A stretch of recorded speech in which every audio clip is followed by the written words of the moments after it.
سچی بات سکھاتے یہ ہیں، سچی بات سکھاتے یہ ہیں، سچی بات سکھاتے یہ ہیں۔ بسم اللہ الرحمن الرحیم۔ معزز ناظرین، نماز مغرب کی ادائیگی کے بعد دوبارہ آپ کی خدمت میں حاضر ہیں۔ ناظرین، آپ کے سوالات اور ہمارے جوابات، میلاد مصطفیٰ کی آمد ہے، اور اس حوالے سے ہمارے بھائی ہماری بہنیں کچھ رہنمائی چاہتی ہیں، کچھ سوالات ہیں جو عام طور پہ پوچھے جاتے ہیں۔ مفتی صاحب اس حوالے سے اور علامہ ربانی صاحب اس حوالے سے ہماری رہنمائی فرما رہے ہیں۔ دیکھتے ہیں کہ ایک ہمارے ناظرین ہیں وہ ہم سے کیا جاننا چاہتے ہیں۔ السلام علیکم، میرا نام اسحاق تنولی ہے، اور میں آپ سے یہ جاننا چاہوں گا کہ کچھ لوگ کہتے ہیں کہ میلاد منانا بدعت ہے، اور بدعت اسلام میں گمراہی ہے، اور اس پہ ذرا روشنی ڈالیے گا پلیز۔ تنولی صاحب بہت شکریہ۔ مصطفیٰ تنولی صاحب جاننا چاہتے ہیں کہ کچھ لوگ یہ کہتے ہیں کہ میلاد منانا بدعت ہے اور بدعت گمراہی ہے، تو اس کا پھر وہ نتیجہ منطقیہ جو ہے وہ لاجیکل کنکلوژن یہ نکالتے ہیں کہ معاذ اللہ نقل کفر نباشد، کہ بھئی یہ میلاد منانا تو بدعت ہے اور گمراہی ہے۔ مختصراً آپ کی طرف سے ہمیں رہنمائی چاہیے۔ جب گزارش یہ ہے کہ بدعت کا لغوی معنی یہ ہے، لفظی مطلب یہ ہے کوئی نئی چیز، ٹھیک، اور شریعت میں اس کا مفہوم یہ ہے کہ کوئی نئی چیز جو شریعت کے بنیادی اصولوں سے متصادم ہو، ٹھیک، جو شریعت کے بنیادی اصولوں سے ٹکرائے، وہ نئی چیز جو ہے جو دین میں دینی اصولوں سے ٹکرائے وہ بدعت ہے، اور اس پر عمل نہیں کیا جائے گا۔ یہاں تو ہم نے کہا کہ جذبہ شکر ہے، صحیح، ہدیت شکر منانا ہے، اور اس میں اس شکر منانے کا جو انداز ہے وہ بھی ہے جو شریعت نے جس کو اپروو کیا ہے، تو اس میں کوئی چیز بھی جو ہے وہ شریعت کے اصولوں سے ٹکراتی ہوئی قطعاً نظر نہیں آتی، بلکہ یہ شریعت کے عین مطابق ہے۔ دوسری بات یہ ہے کہ اگر ہر نئی چیز کو ہم اگر اپنی زندگی سے خارج کر دیں گے تو پھر یہ زندگی آگے نہیں بڑھ پائے گی۔ صحیح۔ اب جو ہم ٹی وی پہ بیٹھ کے یہ پروگرام کر رہے ہیں یہ بھی ایک بدعت ہی ہوا، ٹھیک، کیونکہ پہلے تو یہ تھا حضور کے زمانے میں تو نہیں تھا بالکل۔ تو اس طریقے سے یہ بیٹھ کے پروگرام کرنا یا دین کی دعوت پھر ٹیلی ویژن کے ذریعے پہنچانا، ریڈیو کے ذریعے پہنچانا، ای میل سے پہنچانا، کیونکہ آج کل کئی نئی چیزیں ایجاد ہو چکی ہیں اور ان کے ذریعے دین کی دعوت کو بڑے اچھے طریقے سے پہنچایا جا سکتا ہے، اور پھر اسی کا فائدہ دیکھ لیجئے کہ پوری دنیا میں لوگ بیٹھ کر دیکھ بھی سن بھی سکتے ہیں۔ ٹھیک، تو اگر ہر نئی چیز کو بدعت سمجھ کر اس کو ایک دین کے خلاف چیز سمجھ کر اس کا انکار کیا جائے گا تو پھر یہ ہر زندگی معطل ہو جائے گی۔ آپ گاڑی پہ سفر نہیں کر سکیں گے، ایک اچھے گھر میں نہیں رہ سکیں گے آپ، یہ نہیں آپ کے ہاتھ میں آج کل فون ہے ہر وقت، یہ بھی آپ نہیں، یہ تو ایک عقل کے بھی بات خلاف ہے۔ سادہ اس کی بات جو سمجھنے والی یہ ہے کہ دین اسلام کے اصولوں سے جو چیز ٹکرا رہی ہو وہ بدعت ہے، وہ دلالت ہے، گمراہی ہے، لیکن جو چیز اسلام کے بنیادی اصولوں سے متصادم نہیں ہے اس میں بدعت کا یہ کانسیپٹ نہیں ہے، اور یوں گمراہ لوگوں کو نہ کیا جائے۔ کوئی جملہ اگر آپ شامل قبلہ شاہ صاحب، بدعت وہ ہے جو کسی سنت کے مقابلے میں ہو، ٹھیک، مخالف ہو، ٹھیک، اور جو سنت کے مطابق ہو اسے بدعت نہیں کہتے، بہت شکریہ، چاہے وہ نیا کام ہو، صحیح، چاہے وہ پرانا کام ہو۔ اگر یہی چیز لے لی جائے صحیح، اور اسی چیز کو معیار بنا لیا جائے صحیح، تو دین میں بہت ساری ایسی چیزیں ہیں جو ان کی نظر میں پھر بدعت ہوں گی۔ صحیح، مثلا یہ کلام مجید کے اعراب جو ہیں، صحیح، یہ سیاستہ جو ہے، یہ صحیح، کتاب بخاری مسلم نسائی، صحیح، یہ تمام بعد میں ہیں، صحیح، اور اگر ان تمام چیزوں کو جو بعد میں آنے والے ان کو بدعت کہا جائے تو یہ بدعت کی لسٹ بہت اتنی لمبی بن جائے گی کہ ہم گنتے گنتے تھک جائیں گے۔ مساجد کے مینار وغیرہ، یہ مساجد میں چراغاں، روشنی، اور یہ اس طرح کی سویں بچھانا اور قالین بچھانا، یہ تمام چیزیں پھر اسی زمرے میں آئیں گی۔ لیکن میری گزارش یہی ہے کہ بدعت وہ ہے جو سنت کے مقابلے میں ہو یا سنت کے مخالف ہو۔ تنولی صاحب، یقیناً علماء نے یہ فرمایا کہ ہر نئی چیز جو ہے وہ گمراہی نہیں ہے، جیسے فرمایا کہ جو قرآن کریم کے اعراب ہے نا، جو فتح، بلکہ بذات خود قرآن پاک کتابی شکل میں آکر صحابہ کے دور میں، سرکار دو عالم علیہ السلام کے دور میں اس طرح کتابی شکل میں ایز اے بک جو ہے وہ صحابہ کے گھروں میں میسر نہیں تھی، اس کو بعد میں کمپائل کیا گیا۔ تو لیکن یہ ایسی بدعت ہے کہ جو فرض ہے، فتح، ضمہ، کسرہ، زیر، زبر پیش، یہ حضور کے زمانے میں یہ قرآن پاک پہ نہیں تھی تنولی صاحب، یہ تو بعد میں ابو الاسود دہلی کے ذمہ یہ کام لگایا گیا اور وہ پھر اعراب لگائے گئے۔ لیکن جو ہم عجمی ہیں، نہ اعراب اگر نہ ہوتے اس پر اعراب تو ہم کیسے پڑھتے؟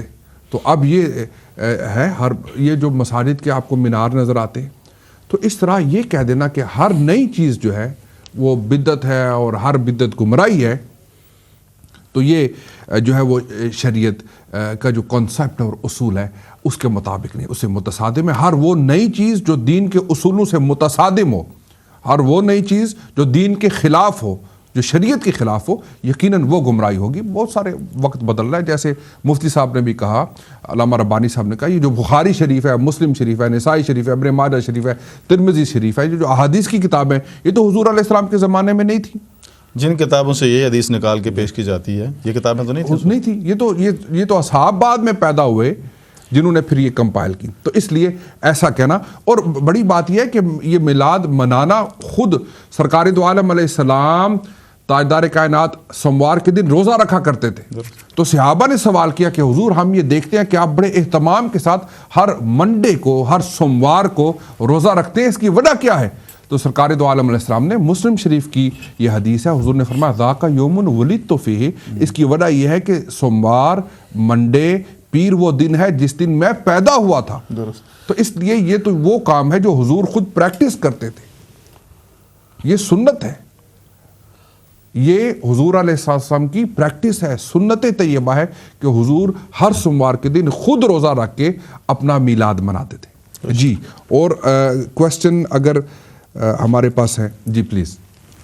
جب حضور صلی اللہ علیہ وسلم اور صحابہ نے سمپل طریقے سے جلوس نکالا تو کیا ہم ان سے زیادہ عاشق رسول ہیں؟ صحابہ نے کب جلوس نکالا؟ بھائی کا بھی سوال مفصل وہی ہے، کہتے ہیں کہ کیا ہم بڑے عاشق رسول ہیں کہ ہم یہ جلوس نکال رہے ہوتے ہیں، محفل منا رہے ہوتے ہیں؟ صحابہ انہوں نے بھی کوئی ایسے جلوس نکالے ہیں؟ کیا وہ عاشق رسول نہیں تھے؟ ہم کوئی بڑے آ گئے ہیں کہ ہم نے کہا جی ہم جلوس نکالیں گے، محفل منائیں گے، میلاد منائیں گے؟ صحابہ تو حضور سے بڑی محبت کرتے تھے، تو انہوں نے ایسا کیوں نہیں کیا؟ ہمیں تو ان کی اقتداء کرنی چاہیے نا، ان کی پیروی کرنی چاہیے۔ جناب دو ہی اس میں پوائنٹ ہیں، جلسہ اور جلوس۔ نبی کریم صلی اللہ علیہ وسلم جب مکہ مکرمہ سے ہجرت کر کے مدینہ طیبہ تشریف لے گئے، اور جب آپ مدینہ طیبہ پہنچے تو قباء کے مقام پر اہل مدینہ نے آپ کا باہر نکل کر استقبال کیا تھا، اور بڑے خوبصورت کپڑے پہن کے اور بڑے حسین انداز میں، اور اپنا اسلحہ وغیرہ بھی زیب تن کر کے، اور بڑے ایک جس طرح ان کا کلچرل انداز ہوتا تھا کسی بندے کو پروٹوکول دینے کا، اس طرح انہوں نے نبی کریم علیہ السلام کی خدمت میں اپنا وہ استقبالیہ پیش کیا۔ اور اس وقت مدینہ طیبہ کی بچیاں یہ ترانہ حضور علیہ السلام یہ نعت پاک پڑھ رہی تھیں، طلع البدر علینا من ثنیۃ الوداع وجب الشکر علینا ما دعا للہ داعی۔ تو یہ پورے کا پورا جو قصیدہ ہے، کہیں معصوم ننھی بچیاں تھی دف بجاتی تھیں، رسول پاک کی جانب اشارے کر کے گاتی تھیں کہ ہم ہیں بچیاں نجار کے عالی گرانے کی، خوشی ہے آمنہ کے لال کے تشریف لانے کی۔ شاہ صاحب یہ گزارش یہ ہے کہ ہمیں بچیاں نجار کی عالی گرانے کی، واہ واہ، اس سرکار کا میلاد آلے ہی بناتے ہیں، کمینے بناتے ہی نہیں۔ آئے آئے واہ واہ، یہ ہم بھی آلے ظرف والوں کا ہے، سبحان اللہ، اعلیٰ نسبت والوں کا۔ جو بھی میلاد منائے گا وہ خود بخود عالی ہو جائے گا، اس لیے کہ عالی رسول کا میلاد منایا جاتا ہے، اور ان کا میلاد منانے سے پھر اللہ تعالیٰ بندے کے درجات بلند کرتا ہے۔ تو بہرحال وہ جلوس جس میں کہ تمام اہل مدینہ شامل تھے، اور مدینہ کی بچیاں دف بجا کے وہ قصیدہ حضور کی خدمت پڑھ رہی تھیں، اور آقا علیہ السلام کے استقبال ہوا۔ کیا آقا علیہ السلام اس کی نفی کی کہ مدینہ کے لوگوں، مکے سے تو میں ابو بکر کی معیت میں ان کے ساتھ ہم دو بندے مل کے یہاں تک پہنچ گئے، کیا قباء سے مدینہ سٹی تک میں نہیں پہنچ سکتا تھا کہ تم سب لوگ نکل آئے؟ بچیوں کو بھی نکال لیا، خود بھی آ گئے، بچوں کو سب بڑے آ گئے، تو آپ نے کیا ان کو واپس بھگا دیا تھا؟ آپ نے ان کا حوصلہ افزائی فرمائی، ان کے استقبال کو آپ نے اپروو کیا، قبول فرمایا، اور اس کو پسند فرمایا، ان کی حوصلہ افزائی فرمائی۔ اور پھر آقا دو عالم صلی اللہ علیہ وسلم کی بارگاہ میں یہ محافل تو صبح شام ہوتی تھیں۔ حسان ابن ثابت کی وہ محفل تو مشہور ہے نا، جس میں آپ نے نبی پاک علیہ السلام کی وہ خدمت میں جب قصیدہ پڑھا تھا، اور آپ کی سیرت پاک کا، آپ کی ولادت کا تذکرہ ہی ہو رہا تھا، جب حسان ابن ثابت رضی اللہ عنہ نبی پاک علیہ السلام کی خدمت میں یہ قصیدہ معروف جو آپ کا ہے، احسن من کلم ترقت عینی و اجمل من کلم تلد النساء، تو یہ حضرت حسان ابن ثابت رضی اللہ عنہ۔ اور پھر حضرت عباس جو نبی پاک علیہ السلام کے چچا تھے، انہوں نے ایک جنگ سے واپسی کے موقع پر جب نبی پاک علیہ السلام مسجد میں تشریف لائے تو انہوں نے آقا علیہ السلام کی خدمت میں عرض کی کہ یا رسول اللہ میں نے ایک قصیدہ لکھا ہے آپ کی خدمت میں، ارشاد اگر ہو تو میں پڑھ دوں۔ تو آقا علیہ السلام نے اجازت فرمائی، تو انہوں نے قصیدہ وہ پیش کیا اپنا، جس میں انہوں نے یہ ذکر کیا کہ بہت سارے انہوں نے واقعات ذکر کیے، اور ایک واقعے کا انہوں نے ذکر کیا کہ لوگ اس بات پہ حیران ہیں کہ جب سیدنا ابراہیم علیہ السلام کو آگ میں ڈالا گیا تھا تو وہ آگ ان کو جلا نہ سکی، ان پر وہ گل و گلزار بن گئی. تو سیدنا عباس رضی اللہ عنہ اپنے قصیدے میں یہ عرض کرتے ہیں کہ یا رسول اللہ چونکہ آپ کا نور ان کی پیشانی میں تھا اس لیے آگ ان کو کوئی نقصان نہ پہنچا سکی. تو نبی پاک علیہ السلام خود اس کو سن رہے ہیں اپنے ولادت کے تذکرے کو، اور پھر آپ علیہ السلام خوش ہو رہے ہیں، اور آپ نے اپنے چچا محترم کو دعائیں دیں اس بات پہ، نہ کہ ان کو یہ فرمایا کہ یہ کہاں کی بات نہیں آپ لائے، کیا ہی تذکرہ شروع کیا. ایسی کوئی بات نہیں ہے. یہ جلسے اور جلوس سب سرکار کے سامنے بھی ہوئے اور یہ اپرووڈ ہیں، اور اس میں کوئی ایسی بات نہیں ہے کہ جن کو اب آج دنیا میں یہ تو ایک مذہبی تقریبات ہیں اور آقا علیہ السلام کی میلاد کی بات ہے. تو کیا آج اس دور میں جلسے اور جلوسوں کا وجود ختم ہو گیا ہے؟ اگر میلاد سے ہٹ کے دیکھا جائے تو کیا every day every where in the world یہ پروسیشنز، مارچز اور یہ چیزیں نہیں ہو رہی؟ کیا وہ تو شریعت کے مطابق کہہ رہے ہیں نا. بہت کچھ ہو رہا ہے جو شریعت کے مطابق نہیں ہے تو وہ شریعت کو تو اپروو نہیں کرے گا. درست ہے، شریعت ان چیزوں کو اپروو نہیں کرے گی، لیکن یہاں یعنی لوگوں کی گیدرنگ، صحیح، لوگوں کا جمع ہونا شریعت اسے منع نہیں کرتی. ایک بندہ اکیلا ذکر کرے یا مل کے ذکر کریں، وہ چلتے ہوئے ذکر کریں، فلیگ اٹھا کے ذکر کریں، صلاۃ السلام پڑھیں، حمد و نعت کریں، وہ نثر کی صورت میں، نظم کی صورت میں، سب شریعت کے مطابق ہے. اس میں کوئی ایسی خطرے والی بات نہیں ہے جس سے ہمیں ڈرایا جاتا ہے. مفتی صاحب نے بڑا تفصیل کے ساتھ میرے بھائی آپ کا جواب دے دیا ہے. جب سرکار دو علیہ السلام مکہ شریف میں تھے اور اس وقت وہ آپ کو یاد ہے کہ مکے کی ہجرت کی رات جس کا مفتی صاحب ذکر کر رہے تھے کہ سارے مکے والوں نے کہا حضور کو معاذ اللہ شہید کر دیں گے.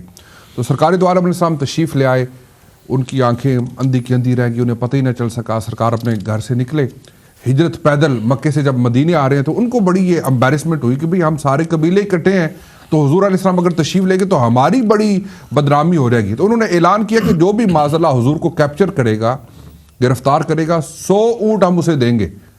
تو ایک قبیلے کے نوجوان تھے بریدہ اسلمی، انہوں نے اپنے قبیلے کے 70 جوانوں کو اکٹھا کیا، انہیں اسلحہ دیا، کسی کے ہاتھ میں ڈنڈا تھا، کسی کے ہاتھ میں تلوار تھی، کسی کے ہاتھ میں نیزہ تھا.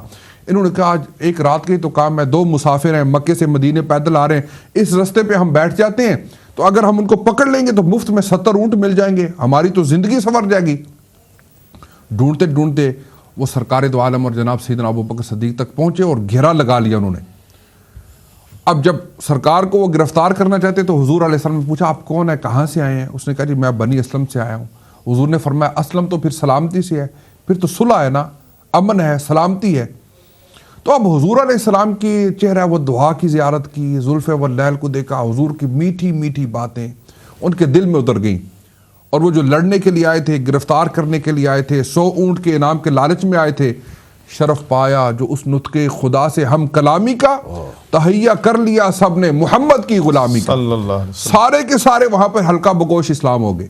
یعنی حضور کی ذات کو جب دیکھا، تھوڑی سی حضور سے گفتگو ہوئی، انہیں اونٹ کا لالچ جاتا رہا، کفر جاتا رہا، بغض جاتا رہا، عداوت جاتی رہی، لالچ ختم ہو گیا.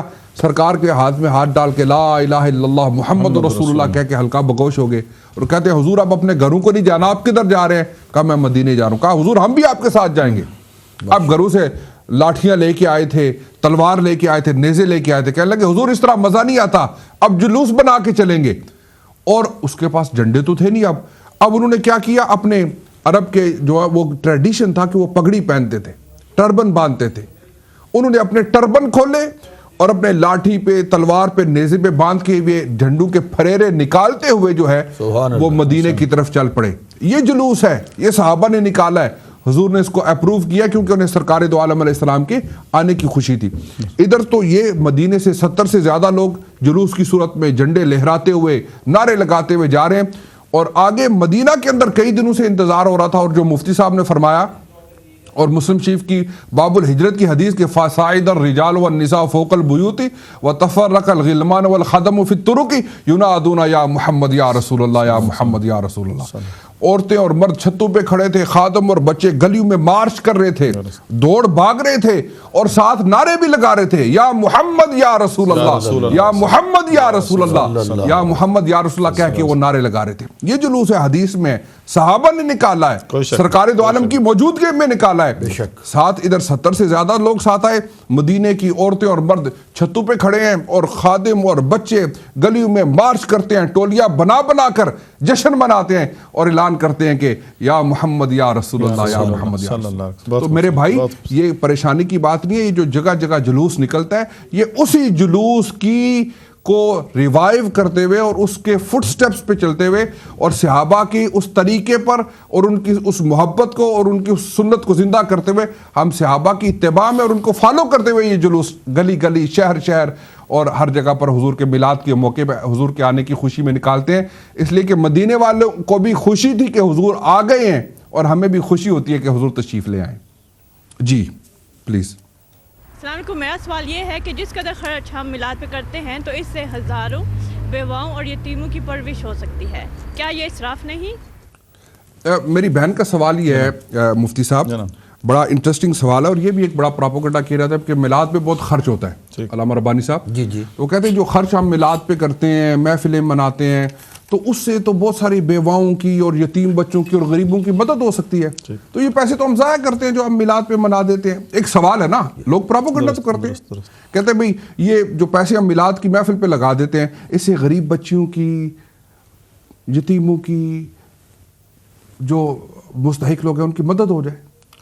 درست قبلہ شاہ صاحب سوری جی بسم اللہ الرحمن صاحب، اصل میں یہ لوگ جو سوال کرتے ہیں اگر یہ تھوڑا سا مطالعہ کریں، مطالعے میں وسعت پیدا کریں تو یہ سوال کرنے کی نوبت نہیں آتی۔ ٹھیک، تو یہ کہتے ہیں خرچ کرتے ہیں، تو اس خرچ کرنے کا یہ ثبوت بھی صحابہ کرام رضوان اللہ تعالی علیہم اجمعین سے ملتا ہے۔ صحیح۔ سیدنا ابوبکر صدیق رضی اللہ تعالیٰ عنہ آپ فرماتے ہیں انفق درہما کان رفیقی فی الجنہ، جو ایک درہم میلاد پہ خرچ کرے جنت کے اندر ابوبکر صدیق کے ساتھ ہوگا۔ اب خرچ کرنے کا بھی بات بیان کر دی اور یہ کہا جو خرچ کرے، ایک درہم خرچ کرے، یعنی جس کے پاس جو توفیق ہو، اس سے مراد یہ ہے جس کے پاس جو توفیق ہو وہ اپنی توفیق اور بساط کے مطابق میلاد پہ خرچ کرے گا۔ تو صدیق اکبر اس خرچ کرنے پہ اتنے خوش ہوئے، فرمایا رفیقی فی الجنہ، وہ جنت میں میرا ساتھی ہوگا۔ دیگر صحابہ سے لیکن مفتی صاحب ربانی صاحب جو پراپوگنڈا وہ یہ ہے کہ بھی دیکھیں نا اسے ہم یتیموں کی مدد کر لیں، غریبوں کی مدد کر لیں، یہ پیسے ادھر جو ضائع کرتے ہیں۔ درست جناب، گزارش یہ ہے کہ خوشی منانا یہ اور کسی بھی نعمت پر اصل جو کانسیپٹ ہے خوشی کا وہ تو اللہ کا شکر ادا کرنا پر لازم ہے۔ اب یہ اس کے تقاضے کیا، اس کا انداز کیا ہے، یہ وقت کے ساتھ ساتھ بدلتے رہتے ہیں۔ اگر کسی دور میں کوئی ایسی نوبت آ گئی ہے کہ جب یہ جو میلاد پہ کیا جانے والا خرچہ ہے کسی اور کے نیسیسٹی جو ہے وہ کسی اور بات کا تقاضا کرتی ہے، اس میں حرج نہیں ہے، ہم اس کا انکار نہیں کرتے کہ اس پہ خرچ نہ کیا جائے۔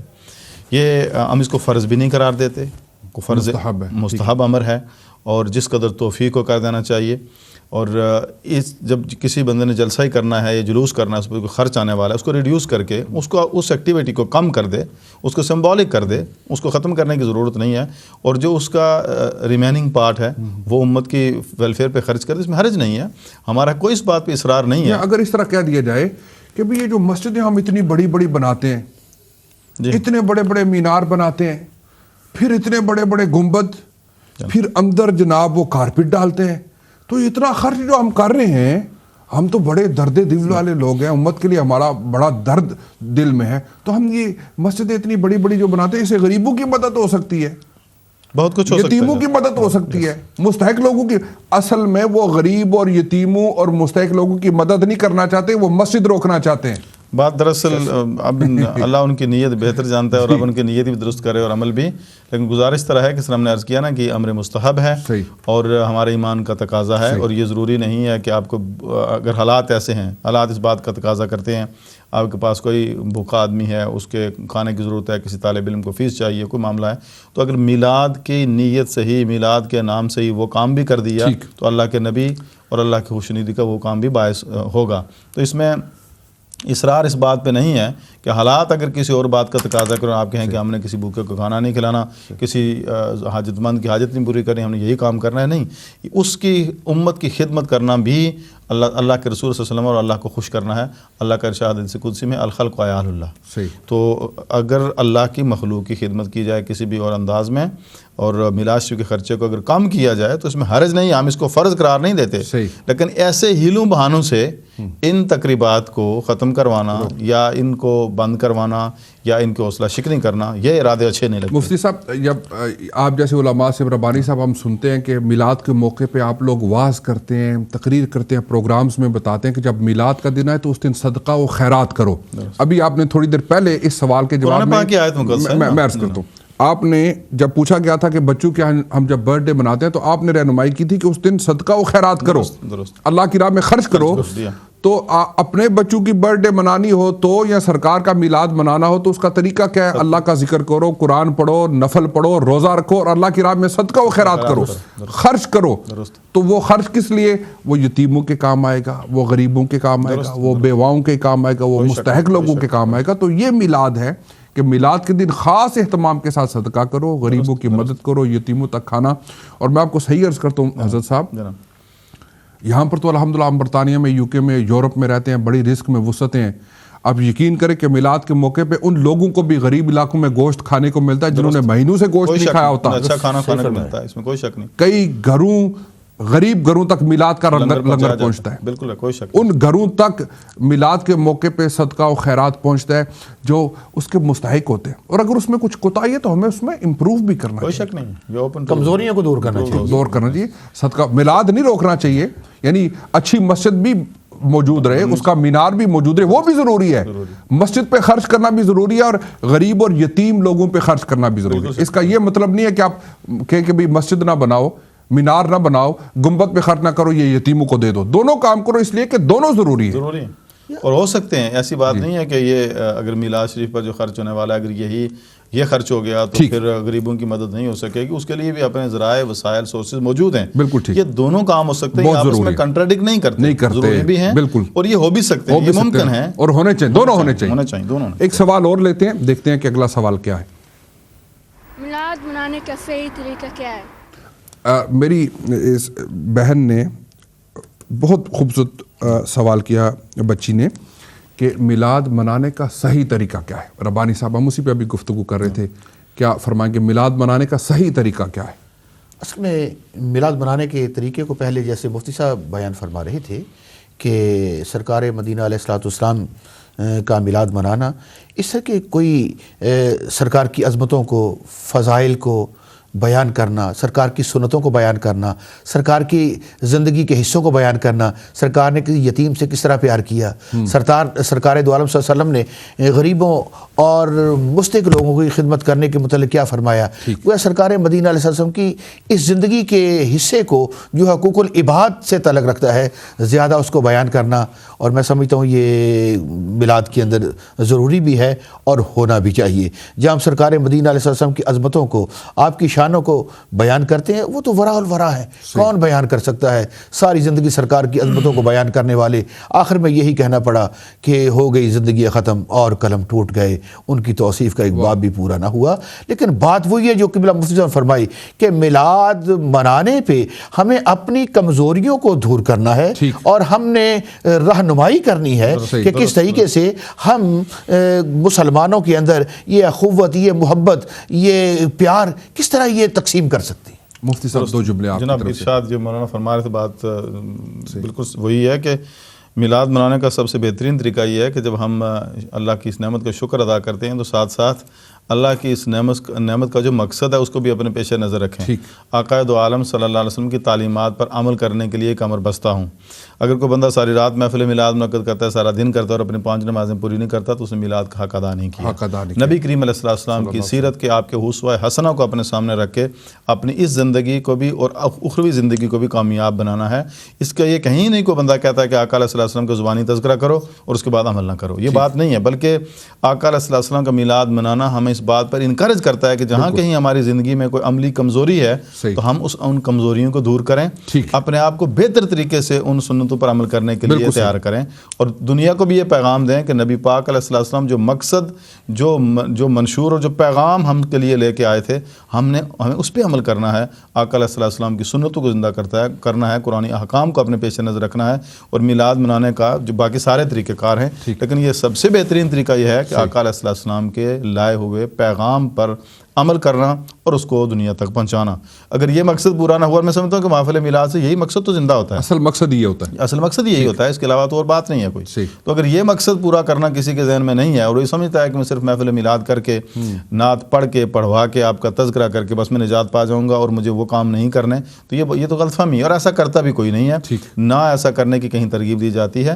آقا علیہ السلام نے جو احکام، حقوق اللہ، حقوق العباد جو ہیں ہم پر، ہمیں ان کو یاد کرنا ہے، ان کو تازہ کرنا ہے، اور جو مقصد حضور علیہ السلام سامنے ہمارے لیے لے کر آئے ہمیں اس پر عمل کرنا ہے، اور وہ بہترین طریقہ ہے محفل میلاد منانے کا. جی میری بہن، آپ کا جواب آپ کو یقیناً مل گیا. میلاد شریف والے دن روزہ رکھیں. حضور علیہ السلام ہر سوموار کو روزہ رکھتے تھے، تو یہ ہمارے لیے سنت ہو جائے گا کہ حضور کی میلاد کا دن ہے، اس دن روزہ رکھیں، نوافل ادا کریں اور درود و سلام کی زیادہ سے زیادہ کثرت کریں. اپنے گناہوں سے ہمیں توبہ کرنا چاہیے، ایک نئی زندگی کی ابتدا کرنی چاہیے. اور خاص طور پہ جیسے ہم نے پہلے کہا، حضور علیہ السلام کے ولادت عظمیٰ کے دن زیادہ سے زیادہ صدقات و خیرات ہوں، غریبوں کی مدد کی جائے، اور جو ہماری گھروں میں محفل سجائی جائے اس کا مقصد تعلیم و تربیت ہو، ہمارے اندر ڈسپلن آئے، اور جو بھی محافل میلاد کی ہم منائیں ان میں کوئی بھی غیر شرعی کام نہ ہو. بہت خوبصورت بات مفتی صاحب نے کی، علامہ ربانی صاحب نے کی، کہ نماز پنجگانہ کی پابندی ہو، ہمارے اخلاق سنور جائیں، دوسروں کے حقوق ہم ادا کریں، ماں باپ کا ادب احترام کریں، سچ بولیں، غیبت سے جان چھڑائیں، چغلی سے جان چھڑائیں، ہمارے ہاتھ سے ہماری زبان سے کسی کو تکلیف نہ پہنچے، اپنے حقوق والے جو ہیں اعزا اقربا ان کے حقوق ادا کریں، دوست احباب کے حقوق ادا کریں. مسلمان دوسرے دنیا کے لیے ایک جو ہے وہ ماڈل بن جائیں، ایک آئیڈیل بن جائیں، اور دیکھیں ہماری دنیا بھی سنور جائے، آخرت بھی سنور جائے، ہمارے ملکوں میں امن آ جائے، ہمارے گھروں میں سکون آ جائے، ہمارے خاندانوں میں صلح، امن اور آشتی بن جائے، ہمارے گھروں سے جو کوہرام اٹھ رہے ہیں اور جنازے اٹھ رہے ہیں یہ ختم ہو جائے، اور ہم بھائی بھائی بن جائیں. یہی میلاد کا پیغام ہے. اللہ یہ میلاد کے آنے والے دن ہمارے لیے بابرکت ہوں، ہمارے دلوں میں سرکار کی محبت اور ہماری زبان پر ذکر رسول ہو، درود و سلام ہو، اور ہماری جو طریقہ زندگی ہے وہ حضور صلی اللہ علیہ وسلم کے اسوہ حسنہ کے مطابق رہے. اپنی دعاؤں میں ہمیں یاد رکھیے گا. تکبیر ٹی وی دیکھتے رہیے اور تکبیر ٹی وی سے سیکھ کر اس پر عمل کرتے رہیے. میلاد آپ سب کو، ہم سب کو مبارک ہو. السلام علیکم ورحمۃ اللہ وبرکاتہ. سچی بات سکھاتے یہ ہیں، سچی بات سکھاتے یہ ہیں، سچی بات سکھا